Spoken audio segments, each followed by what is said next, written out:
move ahead to the other story we're tracking right now. A secret tunnel has been unearthed. Now, this is coming in from Bengal's Kultali region, where we see that the allegations have come out of ties between the accused Saddam Sardar and the ruling Mamata government has sparked a huge controversy. Let's have a look at what has really happened.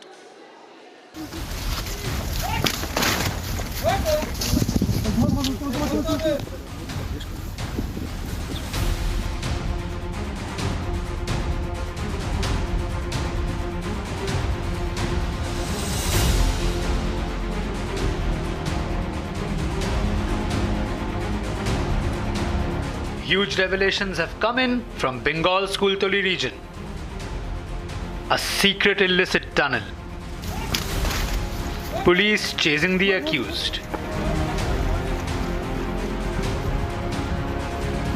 খুব সহজে পালিয়ে যাওয়া কিংবা বাংলাদেশ পালিয়ে যাওয়াও এমন কোনো অবাক বিষয় নয়। In Bengal, critics are questioning the possible links between the ruling Mamata government and the accused Saddam Sardar. Sardar has previously been accused of multiple charges, including bombing the police and robbery.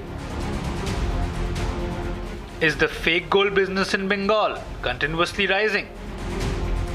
It is alleged that the police used to share the money and were aware about the secret tunnel. On the afternoon of July 16, the police conducted a joint operation in Kultali. As an aftermath of the operation, one person called Aftab was arrested. The Republic team in Bengal has fastened the probe on this issue. Here's all the exclusive inputs. Listen in. দাঁড়িয়ে রয়েছি কুলতলির পয়তেরহাট এলাকা সাদ্দাম সর্দারের বাড়িতে। তার সঙ্গে শাসক দলের যোগ রয়েছে। বিরোধীদের অভিযোগ যে শাসক দলের ঘনিষ্ঠ না হলে কিভাবে এই খাল পারে বেআইনি নির্মাণ করে। মূলত এই যে বাগান বাড়ি প্রায় 2 বিঘের উপরে বাগান বাড়ি। Our team's expose has furnished more excruciating details about this eyebrow-raising situation. Police সূত্রে জানা গিয়েছে বেশ কয়েকবার পুলিশকে বোমাবাজি এবং গুলি চালিয়েছে এই সাদ্দামের নেতৃত্বে বা সাদ্দামের বলা চলে প্রলোভনে কিন্তু পুলিশকে গুলি চালানো হয়েছে বা বোমাবাজি করা হয়েছে এমনটাই জানা গিয়েছে পুলিশ সূত্রে।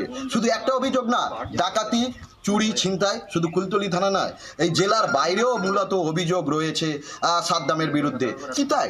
কিন্তু বিরোধীরা বিভিন্ন প্রশ্ন চিহ্ন তুলছে যে তার সঙ্গে শাসক দলের যোগ রয়েছে। যে মূলত কিভাবে এই যে খাল ঠাকুরার নদী যে কাকড়ার খাল এবং খালে পাড়ে মূলত এই যে বেআইনি নির্মাণ যে এই যে খাল অর্থাৎ মাতলা নদীর সঙ্গে মিশেছে, ঠাকুরার নদীর যে কাকড়ার খাল মাতলা নদীতে মিশেছে, এখানে নাকি বেশ কিছু নাকি অজ্ঞাত দেহ নাকি মিলেছে, এমনটাই বিরোধীদের অভিযোগ বেশ কয়েক বছর আগে। কিন্তু যেটা অভিযোগ যে এই নাকি সাদ্দামই নাকি মানুষকে বুঝিয়ে এনে এখানে নাকি তাদেরকে খুন করতো বা মারার। Locals from the area expressed their concerns over the illegal tunnel. 30 নম্বর এবং পয়তারহাট এখানে এই যে 2 নম্বরই যে সোনা পাচার, সোনার মূর্তি, এ ঘটনা কিন্তু আজকেকার ঘটনা নয়, এটা বহুত দিন থেকে এটা চলে এবং ওই ঘটনাকে কেন্দ্র করে এখানে প্রচুর মানুষজনকে ওখানে মারা হয়েছে এবং মারার পরে এবং ওই যে সুড়ঙ্গটা রাখা হয়েছে ওই সুড়ঙ্গ দিয়ে অনেকে লাশ বা মৃত শরীর অনেকে গায়েব হয়ে গেছে। এই সোনার মূর্তির লোভ দেখিয়ে তাদেরকে টাকা নিয়ে এখানে ডাকা হয়, তারা টাকা নিয়ে আসে এবং তাদেরকে মারধর করে এবং যেগুলো বেশি বাড়াবাড়ি হয় তাদেরকে মানে ওই সুড়ঙ্গ দিয়ে তাদেরকে পাচার করে দেওয়া হয়।